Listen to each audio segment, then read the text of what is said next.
Voilà, notre dernier grand invité du jour, qui n'est autre que le président de VIA, le Parti chrétien-démocrate, le PCD, Jean-Frédéric Poisson. Bonjour, Monsieur Poisson, Monsieur le Président, et bienvenue dans cette matinale de Bonjour Géopolitique Nicolas, Profonde. bonjour à tous. Bonne journée, belle journée à tous. Eh ben, écoutez, oui, une journée.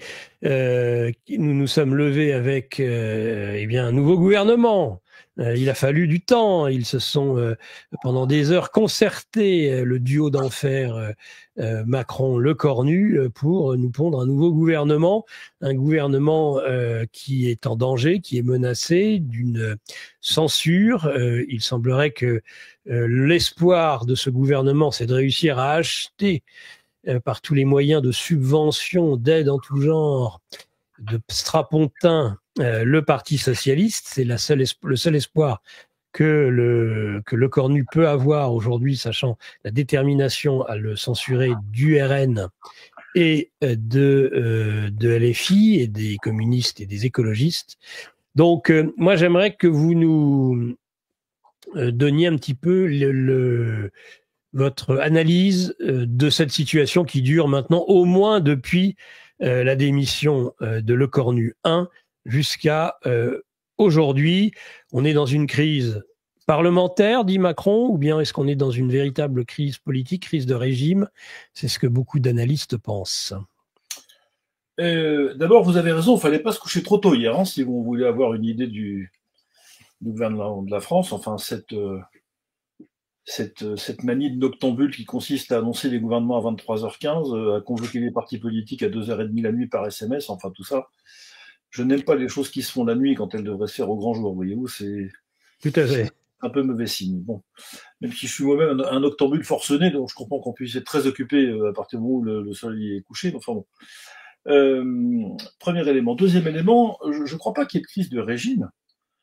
C'est pas le régime qui est en crise, ce sont les gens qui occupent les institutions, qui les font fonctionner n'importe comment et qui font n'importe quoi avec parce que le pyjama est trop grand pour eux. C'est aussi simple que ça. Quand vous êtes président de la Ve République, si on regarde l'esprit de la Constitution, il faut accepter de ne faire que ce que la Constitution vous confie. C'est le Premier ministre qui conduit et qui dirige la politique de la nation. Donc on sait pas le président de la République. Donc c'est pas le président de la République qui met son nez partout. Bon. Le Premier ministre, le président de la République, il est le garant des institutions. C'est pas, il fait pas l'école buissonnière quand on est au sommet d'une crise politique et qui va se promener à l'étranger pour voir si les pyramides en Égypte sont toujours là. Alors qu'on l'attend, comment dire, à la manœuvre et pour effectivement rassurer le peuple sur le fait que le peuple est toujours dirigé, enfin si tant est qu'il ait envie d'être dirigé par celui-là, c'est encore un autre sujet. Je pense qu'il y a un élément d'analyse, de cadre d'analyse préalable qu'il faut avoir en tête si, pour avoir une vision peut-être un peu complète du panorama. Il se trouve que pour des raisons constitutionnelles, l'Assemblée nationale ne peut pas être dissoute un an avant son renouvellement prévu. C'est ça.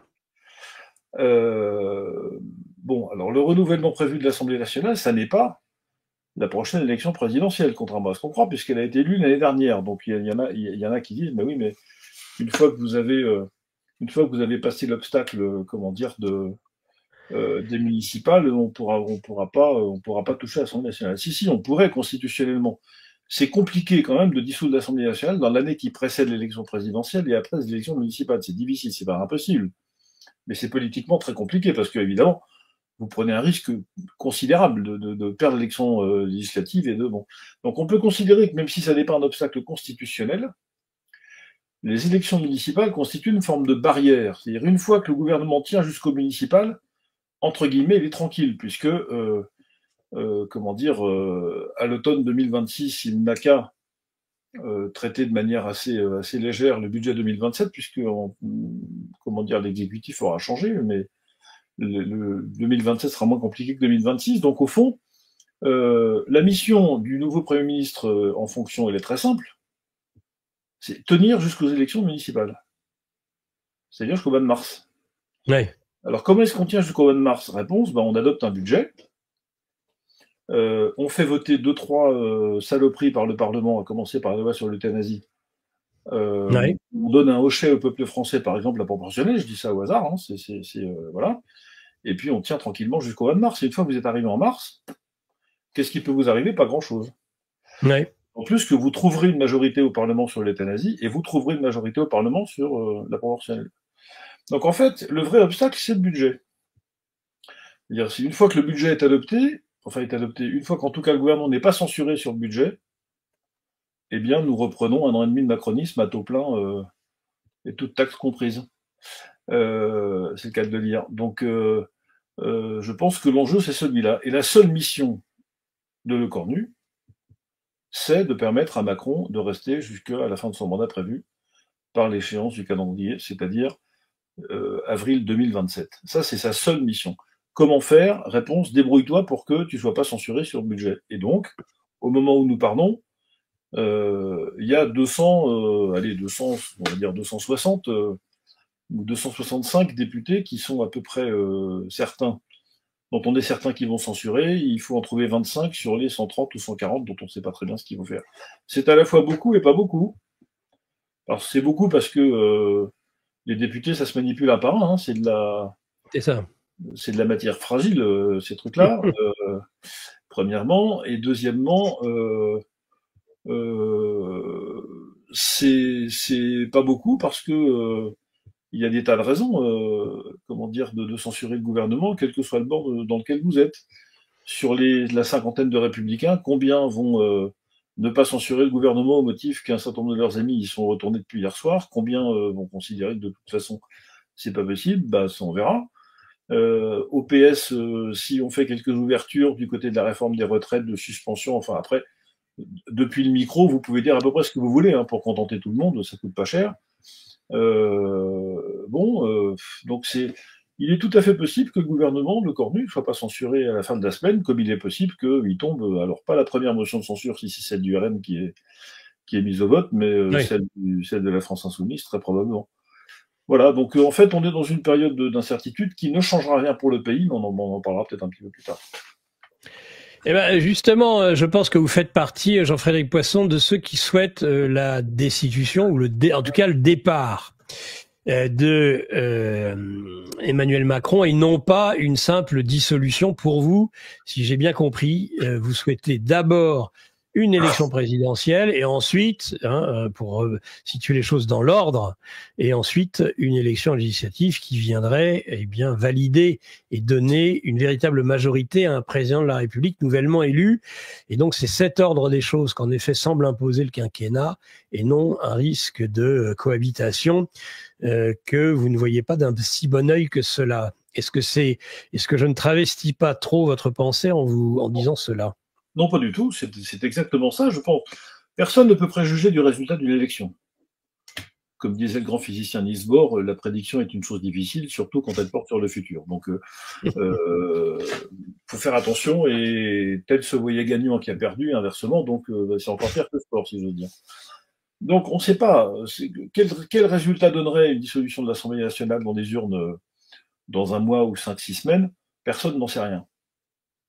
La probabilité, c'est que, même si on peut anticiper le fait que le Rassemblement national gagnerait probablement un certain nombre de sièges compte tenu de sa position dominante dans les enquêtes d'opinion, et il faut bien lui reconnaître ce mérite, il n'a pas de défaut ce parti politique tout de même, le fait d'avoir une position claire dans cette crise depuis le début, et en tout cas de la part de ses chefs qui ne varie pas. Ça peut, pour le coup, la ligne politique, elle est fixée. On aimerait autant de clarté, ne serait-ce que pour notre propre compréhension, chez tous les autres, dans toutes les autres formations politiques. Mais c'est sans doute pour plus tard. Donc, probablement que le Rassemblement national serait le gagnant de cette élection en termes de progression en sièges. Est-ce que ça peut lui permettre de doubler son nombre de sièges, c'est-à-dire de passer de 140 à 280 pour avoir une majorité, à défaut d'une majorité absolue, une majorité en tout cas relative confortable, ou même 240 ou 250, ça veut dire gagner 110 sièges ou 120 sièges. C'est colossal. Et ne croyons pas que le Front républicain ne se réactivera pas, il se réactivera. Et on sait quelle est la capacité de la mobilisation de la gauche, ça marchera moins bien que la dernière fois, mais voilà, donc je ne crois pas. Mais si la réalité me dément, je serai le premier à revenir devant votre micro si vous m'invitez pour me dire, mais à coup de pas, je me suis trompé. Ben voilà. Je ne crois pas que une dissolution change beaucoup de choses.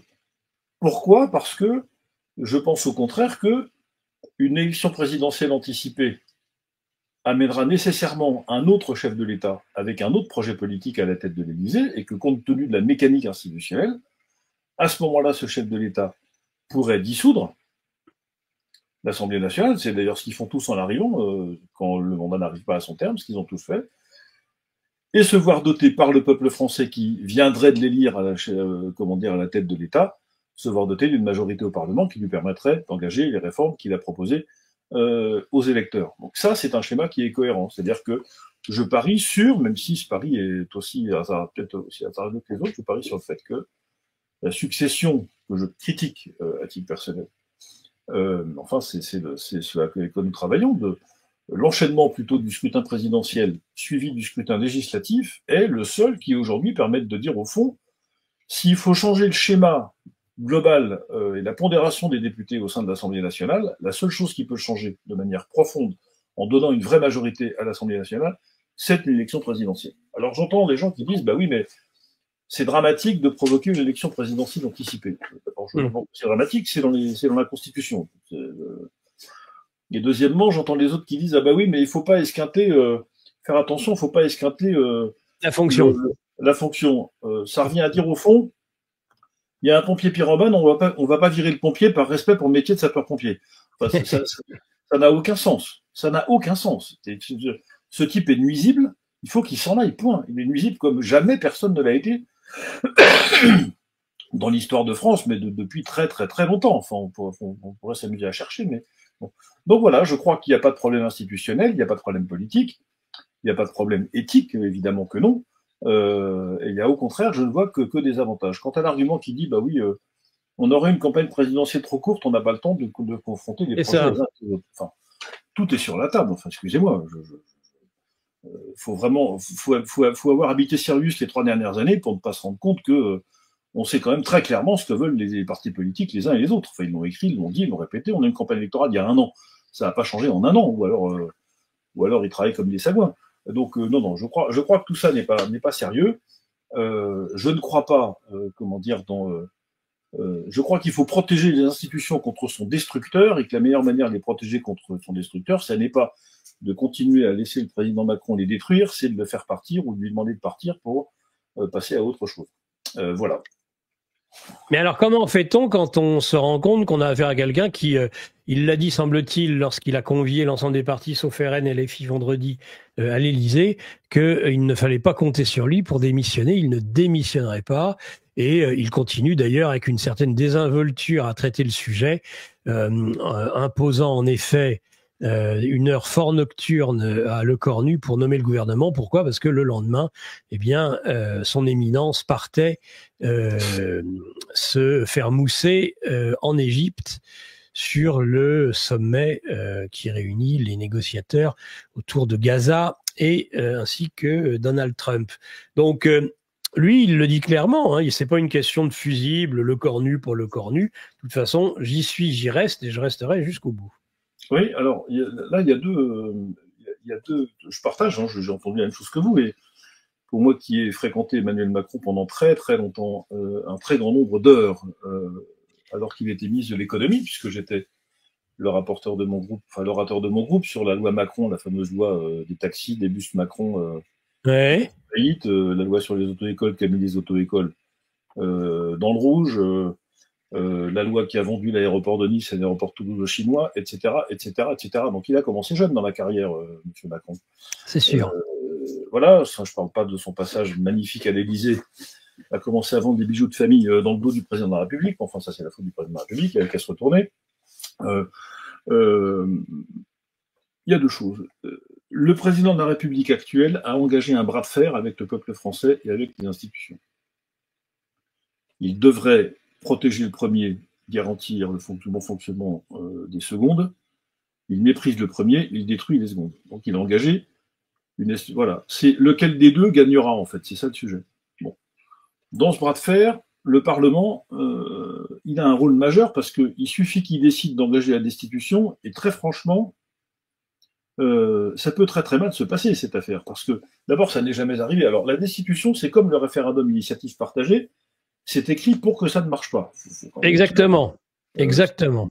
C'est écrit de telle sorte que ça ne puisse pas aller au bout. Sauf que si vraiment les gens le décident, c'est-à-dire il faut une volonté très supérieure à ce qu'indiquent les textes pour que ça fonctionne, puisqu'il faut réunir un certain nombre de parlementaires, une majorité assez conséquente, c'est 60% des 2 tiers, je sais jamais, enfin, une grosse proportion.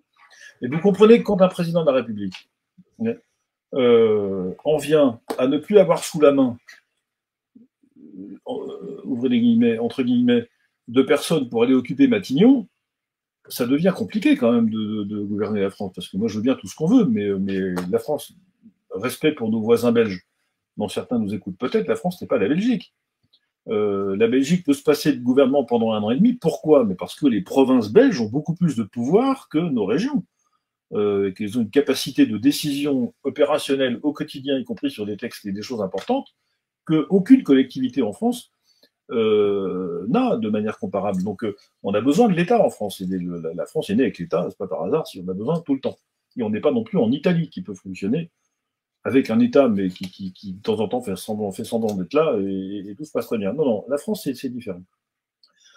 Le Parlement a refusé, en principe, de répondre par le rapport de force à ce rapport de force qui a été engagé par le président de la République. Alors, je comprends que c'est un peu désemparant comme posture, parce qu'on a vu des présidents de la République alors qui ne se pensaient qu'en cru et débordant d'énergie, on en a vu qui ne comprenaient pas ce qu'ils faisaient là, on a vu qu'ils étaient inertes comme c'est pas possible, d'autres qui ont tout foutu par terre, des cinquièmes qui étaient... On a tout vu comme profil de président de la République. Jamais on a vu un destructeur qui, d'une certaine manière, jouit de son propre acte de destruction.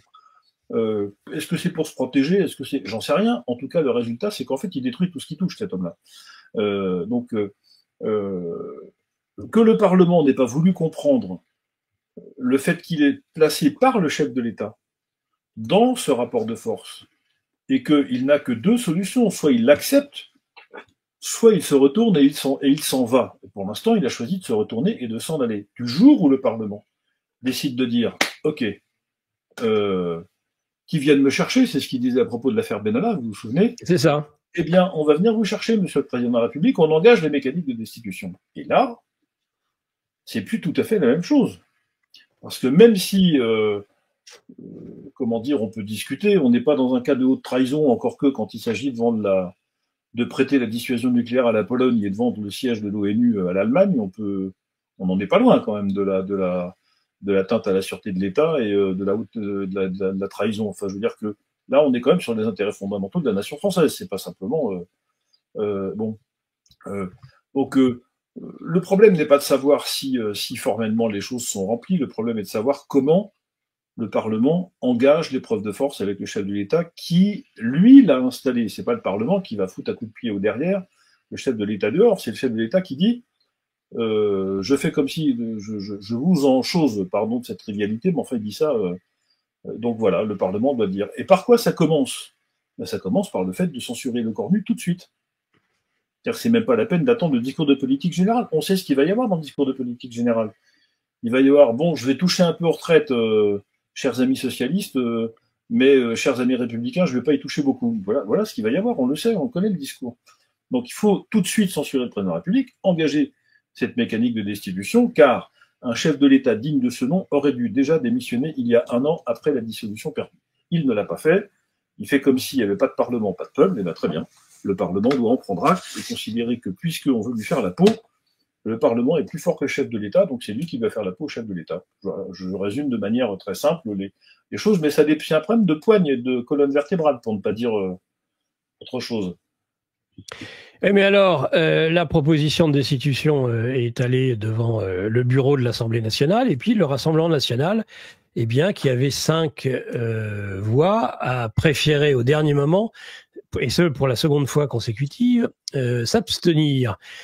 Comment vous jugez justement le comportement du Rassemblement national? Est-ce que la cause de cette situation, il faut aller la chercher du côté des problèmes judiciaires de Marine Le Pen et du fait que pour l'instant, elle n'est pas en mesure de se présenter à cette élection présidentielle, si elle avait lieu?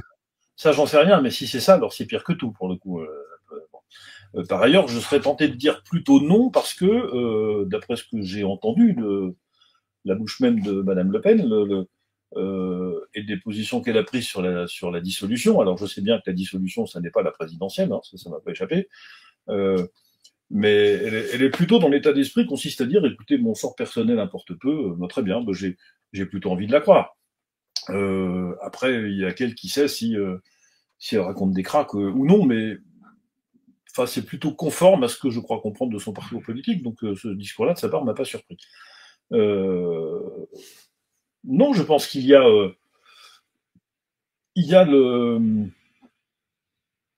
certainement en arrière-plan, toujours le même argument qu'on entend d'ailleurs aussi dans d'autres formations de droite, il ne faut pas esquinter la fonction.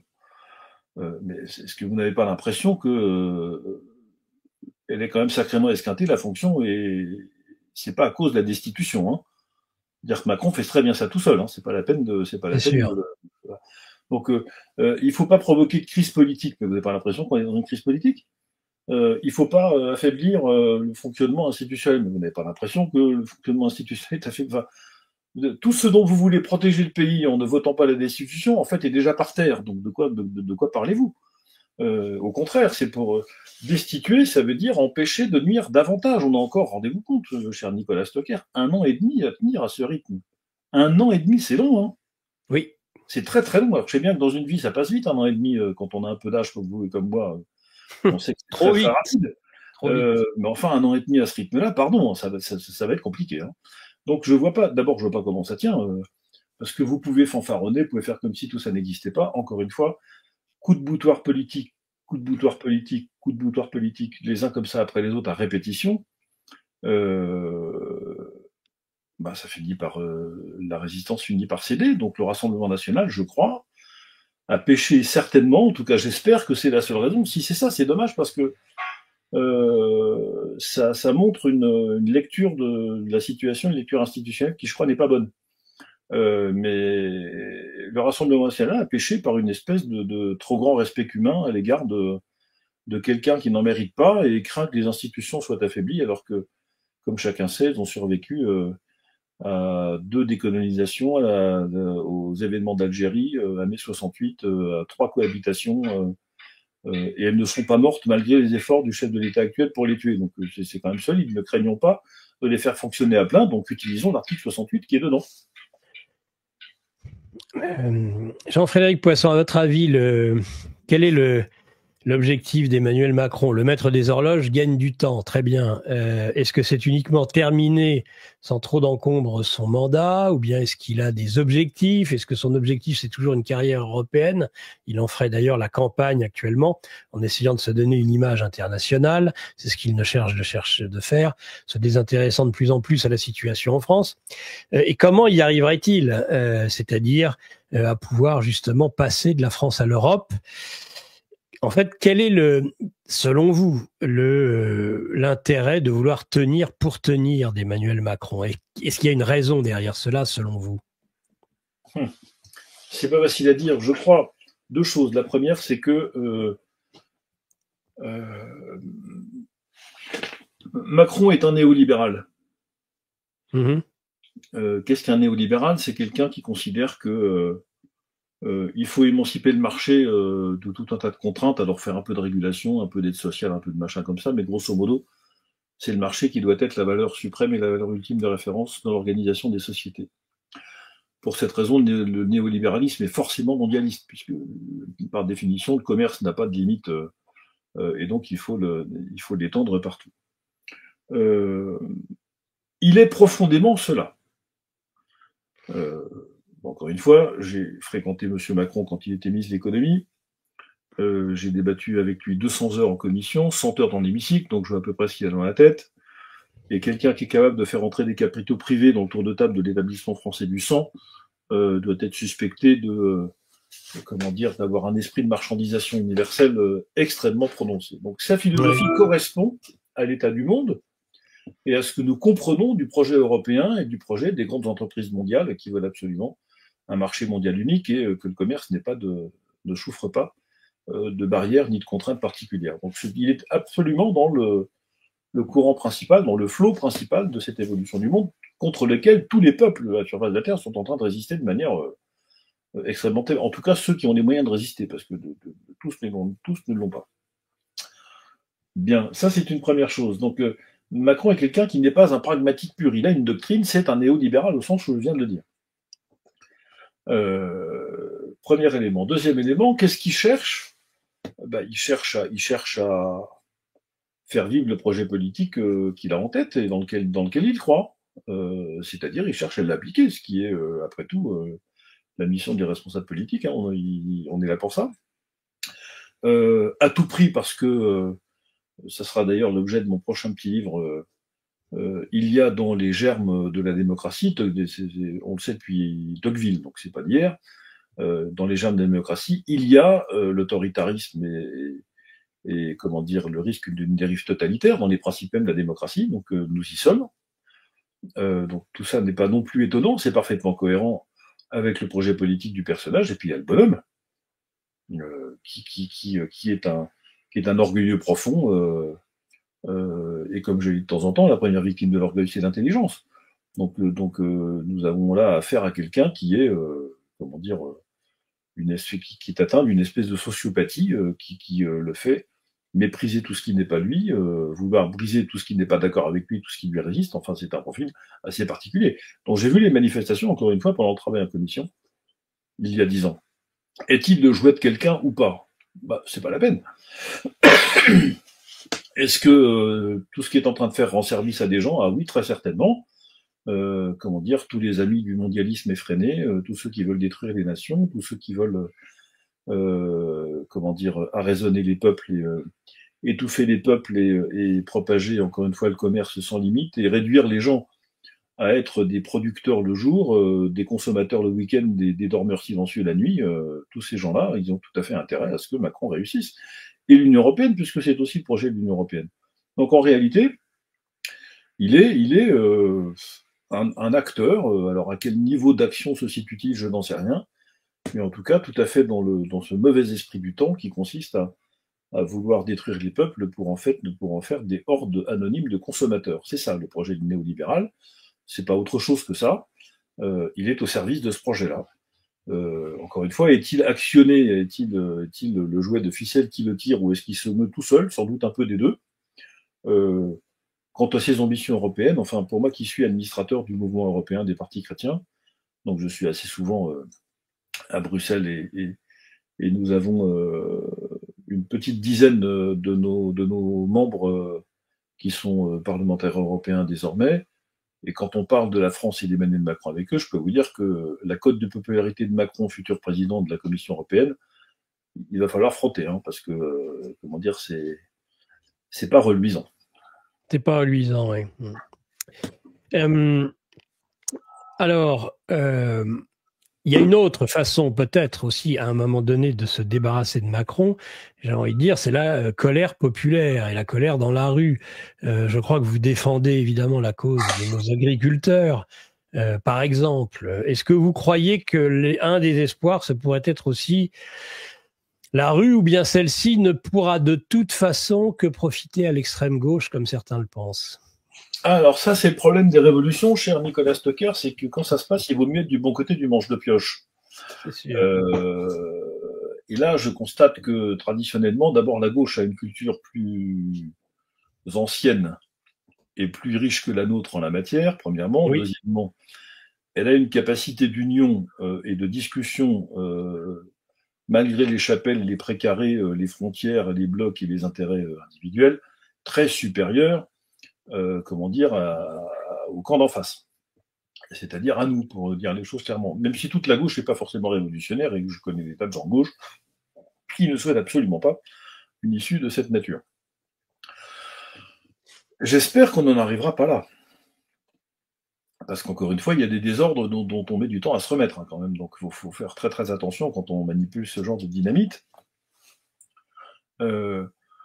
Mais ça fait partie des éléments qui peuvent effectivement contraindre un chef de l'État devenu très fragile, ce qu'il est déjà, à jeter l'éponge, considérant que n'ayant plus de Premier ministre à nommer, ne pouvant plus diriger le Parlement, ayant perdu toutes les élections depuis 2022, d'ailleurs y compris la sienne propre, si on regarde en termes de majorité réelle et tout ça, et maintenant ayant le peuple contre lui au point que il faut envoyer les CRS pour défendre l'Élysée, encore une fois, moi je veux bien tout ce qu'on veut, mais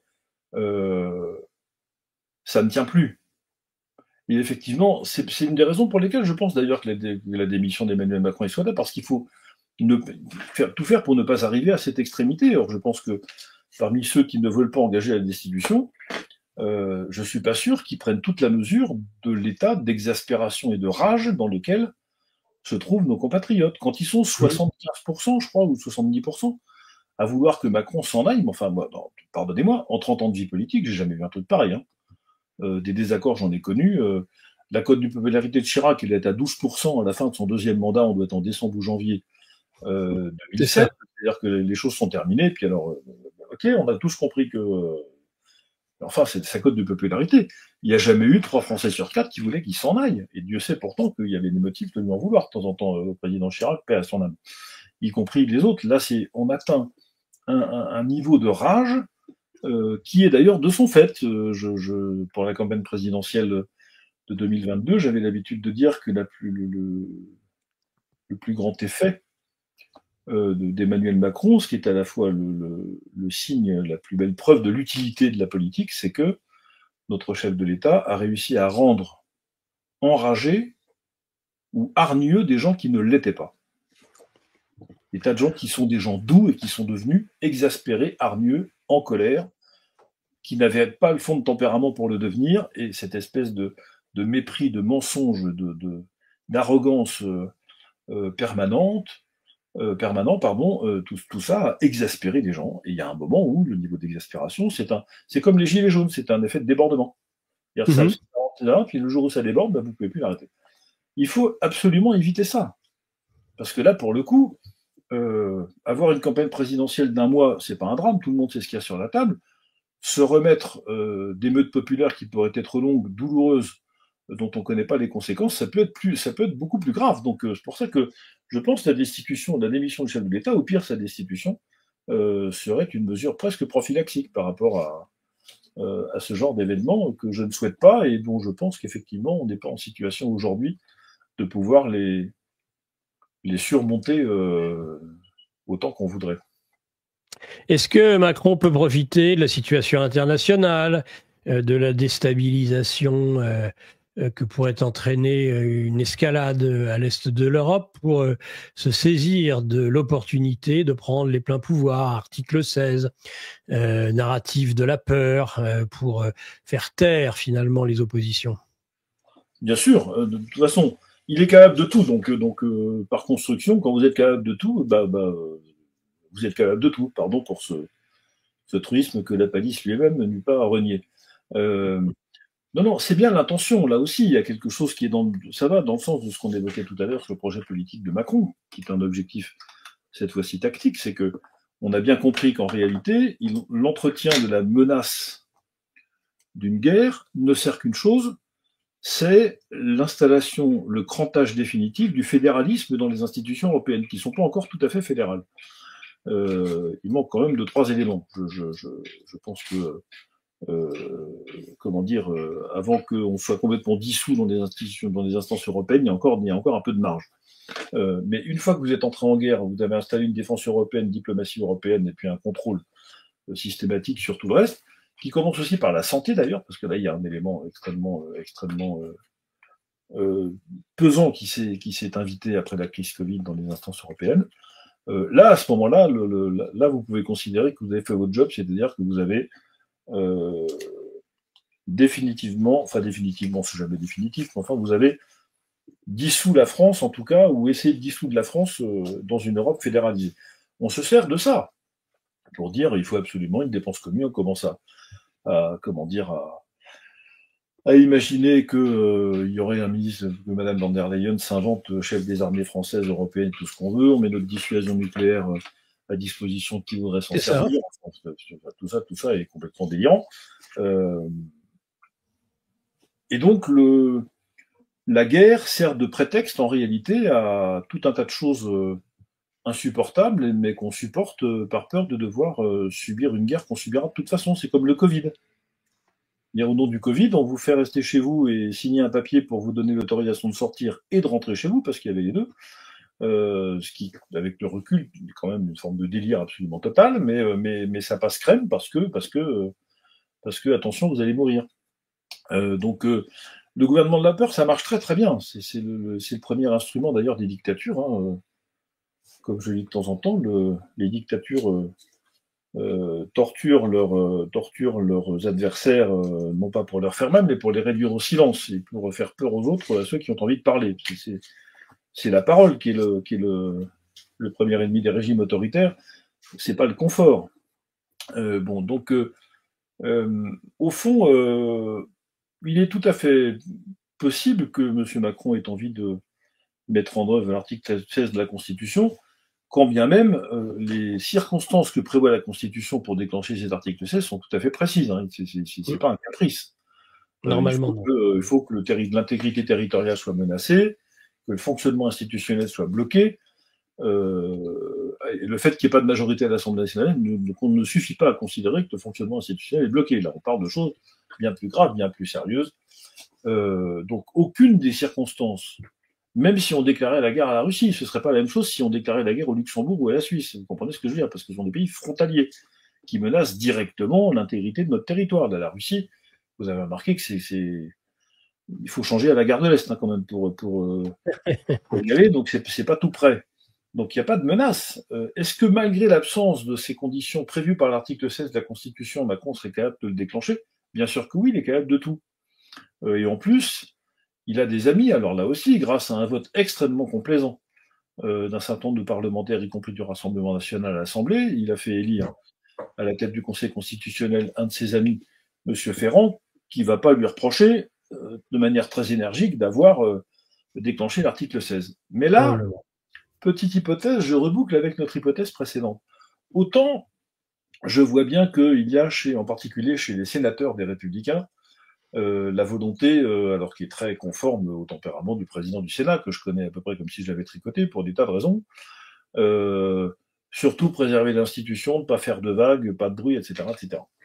Donc pas de destitution, non, on ne veut pas entendre parler de tout ça. En revanche, le déclenchement de l'article 16, hors cadre, si j'ose dire, ça, ce serait susceptible de faire bouger une partie des formations politiques modérées pour engager la destitution sur le thème. Alors là c'est trop. Donc c'est pour ça que je suis persuadé qu'il en a très envie, parce que de toute façon, il a très envie de tout ce qui l'arrange. Hein. C'est probablement le champion du monde de la discipline qui consiste à bien comprendre où est son intérêt, Emmanuel Macron. Mais là, je pense qu'il doit comprendre que l'article 16, ça ferait basculer du côté obscur de la force, comme on dit au cinéma, des gens qui pourraient, cette fois-là, engager la destitution et donc constituer une majorité autour de la destitution, alors qu'en l'absence d'article 16, l'exercice reste difficile. Donc c'est pour ça, je pense que psychologiquement, il en est capable, que constitutionnellement, ça n'est pas possible, mais le Conseil constitutionnel ne résisterait pas, en tout cas pas les premiers temps, et que politiquement, c'est très dangereux. Peut-être continuer et terminer ces échanges, Jean-Frédéric Poisson, quitter un peu la politique politicienne, et vous êtes un défenseur de la vie.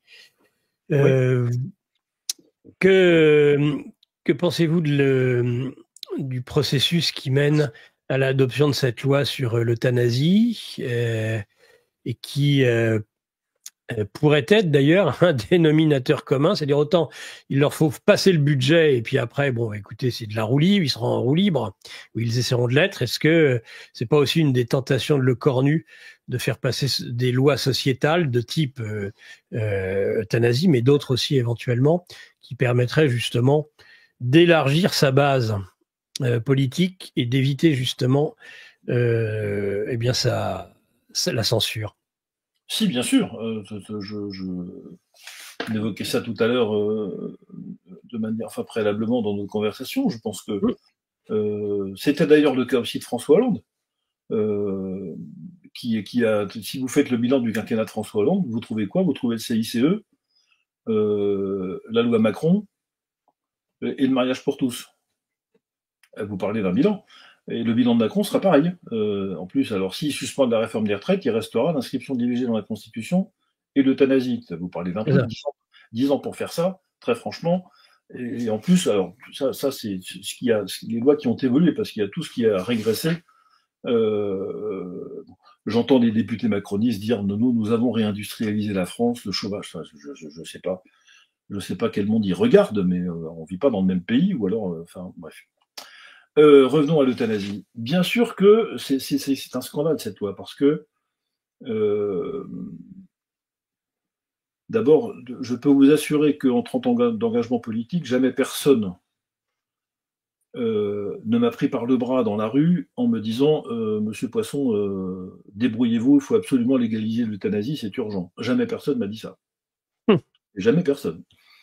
Le sujet revient, pourquoi? Parce que à intervalles réguliers, eh bien, les lobbies pro-euthanasie déposent à l'Assemblée nationale des propositions de loi où chevauche une actualité, comment dire, douloureuse. Je pense aux deux cas de ces pauvres messieurs Humbert et Lambert qui à leur manière et à leur corps sans doute défendant, ont alimenté ce débat, mais donc on profite d'une actualité où on la fabrique pour remettre le sujet sur la table et faire comme si les Français n'attendaient que ça. C'est Manuel Valls en 2009 qui dépose une proposition de loi alors qu'il est député de l'opposition. C'est les tentatives de M. Touraine en 2014 et 2015 avant la loi Claes-Leonetti. C'est encore Touraine en 19 et 20 avec des propositions de loi. Et puis c'est maintenant le projet de loi, etc. Donc on voit que ça c'est une affaire récurrente qui fait croire à l'opinion publique que c'est très urgent. Et bon.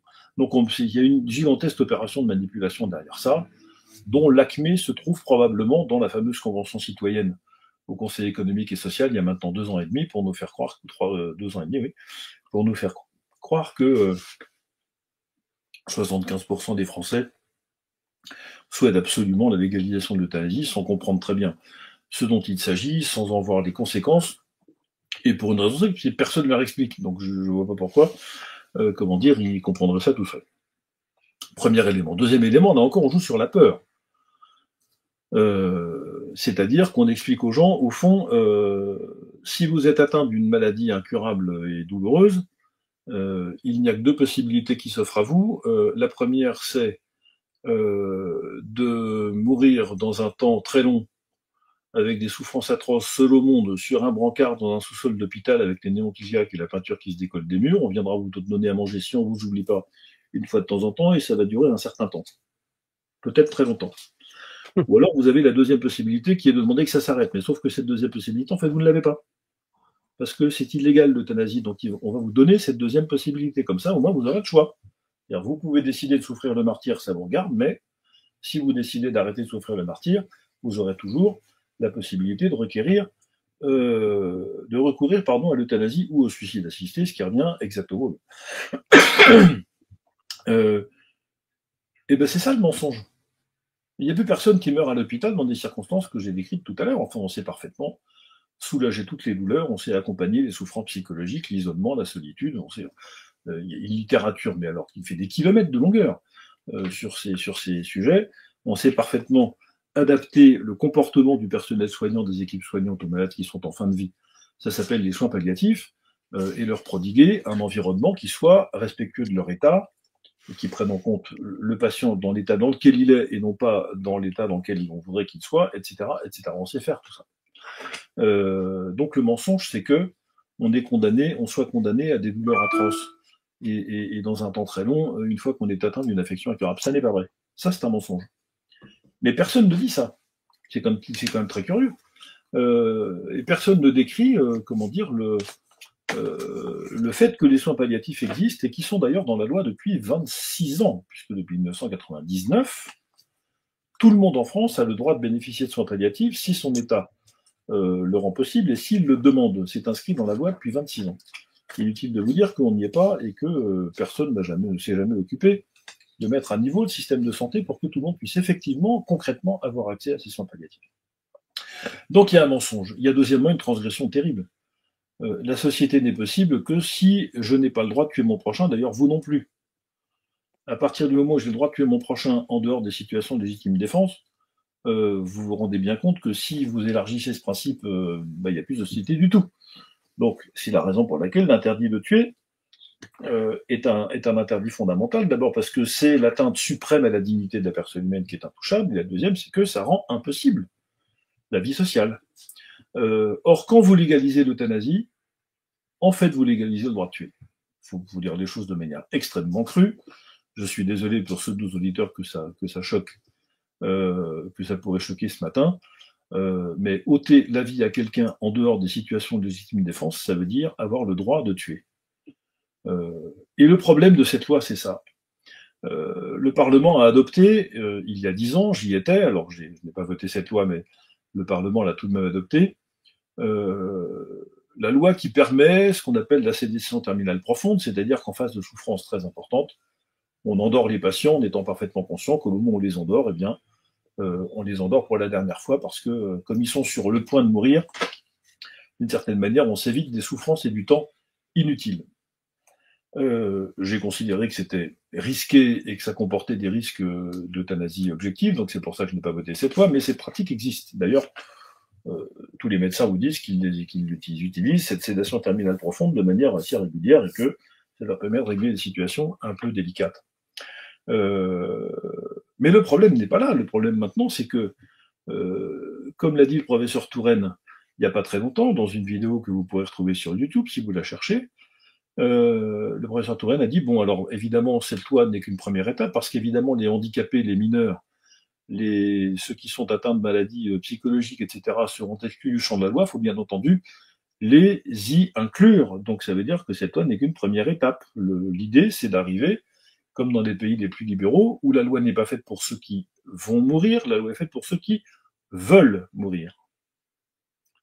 Et cette demande de mort, je suis désolé de dire que la première responsabilité de la société n'est pas de répondre à la demande de mort, elle est de s'occuper de la vie. Donc plutôt que de s'occuper de la fin de vie, de nous faire mourir, le gouvernement ferait mieux de s'occuper du milieu de la vie et de nous laisser vivre d'une certaine manière. Ce serait ça l'objectif politique. Donc c'est pour toutes ces raisons que nous avons lancé depuis maintenant longtemps une campagne contre la légalisation de l'euthanasie. J'ai publié moi-même il y a 2 ans.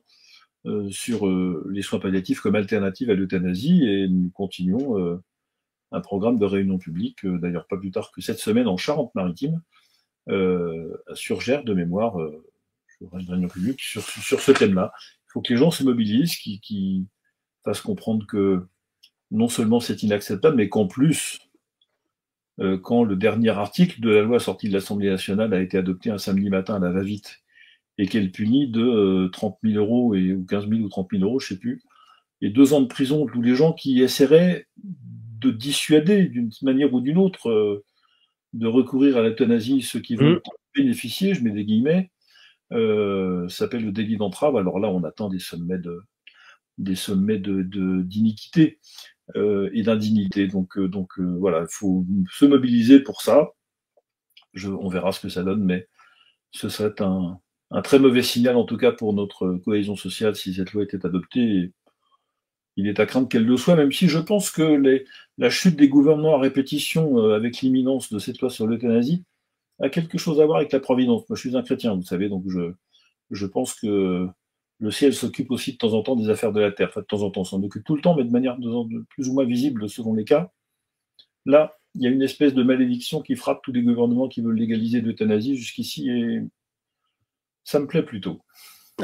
Ben, espérons, en effet. Espérons. Vous pensez qu'il y a de toute façon un mouvement, par exemple, depuis les États-Unis et l'anti-woke, qui vient aussi, et puis aussi des limitations à l'avortement. La même chose en Europe, c'est-à-dire qu'on condamne comme étant des vagues populistes, puisque c'est ce que le peuple veut, mais qui vont plutôt dans un sens de revenir sur et de faire barrage à un certain nombre de lois sociétales. Par exemple, les mères porteuses, vous signaliez sur votre X dernièrement que a été inscrit dans la Constitution en Slovaquie l'interdiction des mères porteuses. Oui. Je pense c'est une conviction philosophique profonde et ancienne chez moi, c'est il y a une force du réel qui finit toujours par s'imposer. La vérité dans l'école philosophique, pour mes maîtres qui m'ont tout appris, c'est l'état d'intelligence qui pense le réel tel qu'il est, non pas tel que cette intelligence voudrait qu'il soit, qui reçoit plutôt les choses plutôt qu'elle ne cherche d'abord à les transformer. Or, derrière toutes ces lois, la constitutionnalisation de l'avortement, pardon, j'avais oublié d'inscrire ça au bilan du macronisme triomphant tel qu'il nous sera présenté dans quelques mois, l'euthanasie, la PMA pour tous, tout ça, ça produit de la souffrance. C'est ça qu'il faut bien voir. Ça produit de la souffrance, d'abord pour les personnes qui subissent tout ça, premièrement, et deuxièmement pour les peuples, car on ne peut pas impunément toucher aux choses qui sont essentiellement liées à la dignité humaine sans blesser l'intégralité des liens qui lient les personnes humaines entre elles. C'est ce qu'on appelle la dimension symbolique de la loi. Je vais prendre un exemple très, très concret. Quand vous votez une loi sur le contrat de travail, il n'y a qu'une catégorie de personnes en France qui a un contrat de travail, ce sont les salariés. Alors, ils sont nombreux, hein, mais il n'y a qu'eux qui ont un contrat de travail. Si vous n'êtes pas salarié, vous n'avez pas de contrat de travail. Donc, on pourrait considérer que quand vous votez une loi sur le contrat de travail, il n'y a que les salariés qui sont concernés, les autres ne le sont pas. Mais les autres le sont quand même s'ils n'ont pas de contrat de travail. Parce que quand vous votez une loi sur le contrat de travail, vous dites ce que c'est qu'un contrat, pourquoi il faut le respecter, comment on le dénonce. Si on n'est pas d'accord pour le dénoncer, qui s'en occupe, qui on va voir, quelle juridiction, vous dites tout ça dans la loi. Or, tout ça, ça concerne tout le monde, bien au-delà de ceux qui ont un contrat de travail. Eh bien, pour l'euthanasie, c'est la même chose. Quand on dit ça ne m'enlève rien, si, monsieur, le fait que vous considériez la vie humaine comme fragile me fragilise moi aussi. Le fait que vous considériez qu'on peut, par le mariage pour tous, priver quelqu'un de sa généalogie, soit masculine, une partie de sa généalogie, soit masculine, soit féminine, je suis désolé, ça impacte la conviction que j'ai, la certitude que j'ai de devoir être inscrit dans un fil historique généalogique pour savoir qui je suis et ce dont je suis l'héritier. Donc ça me concerne, toutes les lois concernent tout le monde, plus ou moins densément, plus ou moins directement, mais c'est la dimension symbolique de la loi. Or, cette dimension symbolique de la loi aussi est blessée, et donc c'est l'ensemble des sociétés qui sont rendues plus souffrantes par ce genre de loi indigne. Donc petit à petit, comme les peuples souffrent, eh ben, ils en ont marre de souffrir. Et quand ils finissent par comprendre où est la cause de la souffrance et comment y remédier, eh ben, ils reviennent sur les lois parce qu'ils ont compris. Et puis, comme les Slovaques, c'est le contraire, eux, ils vont se prémunir parce qu'ils ont compris que c'était un nid, à ennui, à souffrance, et c'est la marchandisation de l'être humain et le rétablissement de l'esclavage. Enfin, il faut quand même dire les choses, il faut appeler les choses par leur nom.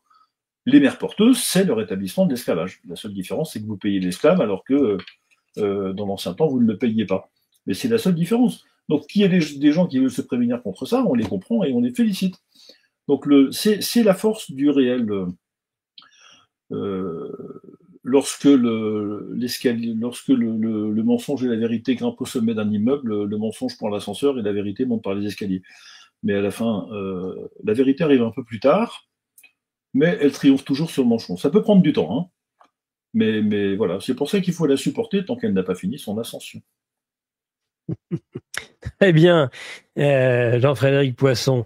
Donc l'actualité du PCD, du Parti chrétien-démocrate de VIA, pour conclure, et vos conclusions justement. Préparation des élections municipales, puisque ça nous concerne aussi évidemment. Nous continuons d'essayer de faire comprendre à nos contemporains que sans un socle programmatique commun partagé par les gens qui sont attachés à la France, alors vous les appelez comme vous voulez, hein, mais les patriotes, ceux qui sont animés d'un sentiment national, les conservateurs, enfin tout ça sont les mêmes. Enfin, ils ne sont pas tout à fait les mêmes, mais enfin ils sont dans le même endroit.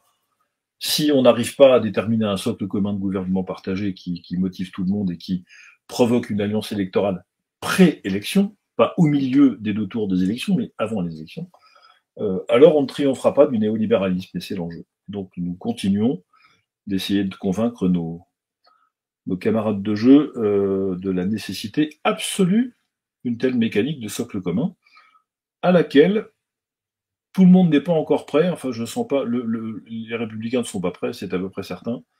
Le RN, j'ai l'impression, ne l'est pas non plus, même si on a quelques inflexions récemment qui semblent vouloir dire que c'est un peu plus souple, mais enfin, ça manque de. On n'est pas capable. Vous comprenez, c'est ça, cher Nicolas Stocker, chers auditeurs, notre drame, c'est que nous ne sommes même pas capables c'est pas de mon fait, hein, je veux bien assumer ma part de responsabilité, mais pas sur ce point.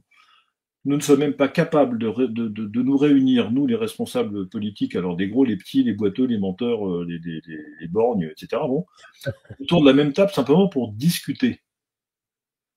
Je ne parle pas d'emmener au cinéma, au restaurant, et plus si affinité, j'en suis pas là, simplement boire une tasse de café pour s'asseoir et discuter. Même ça, on n'est pas foutu de le faire. Qu'est-ce que vous voulez prétendre gouverner un pays si vous n'êtes même pas capable de vous asseoir autour de la même table pour dire au moins que vous n'êtes pas d'accord, mais se le dire. Moi qui ai une petite assez nourrie expérience du dialogue syndical et de la négociation en matière sociale, que j'ai approché de près, au moins, on répond à la convocation, on vient s'asseoir à la table, même si c'est pour partir au bout de 10 minutes. Vous comprenez ce que je veux dire? C'est même ça, on n'est pas capable de le faire. La gauche, ils se mettent sur le nez. Alors, vous savez, et alors sans ménagement, mais soyez tranquille, s'il y a une dissolution, il y aura un accord électoral. Ça n'a échappé à personne, quand même, j'espère. Donc, voilà, c'est ce qu'il faut que nous arrivions à faire. Si nous ne réussissons pas ça, alors le néolibéralisme continuera de gouverner la France et de la détruire pendant quelques années supplémentaires. Donc, il y a une forme d'urgence. Il y a une forme d'urgence déjà depuis longtemps, mais enfin là, ça commence à devenir vraiment très, très, très prégnant. Il y a une forme d'urgence. Ce sera les mots de conclusion de Jean-Frédéric Poisson. Ben, merci beaucoup. Une heure d'échange riche et qui, en tout cas, alerte sur les dangers que la société française vit et connaît aujourd'hui. Merci Jean-Frédéric Poisson. Excellente journée à vous. Bonne journée à tous.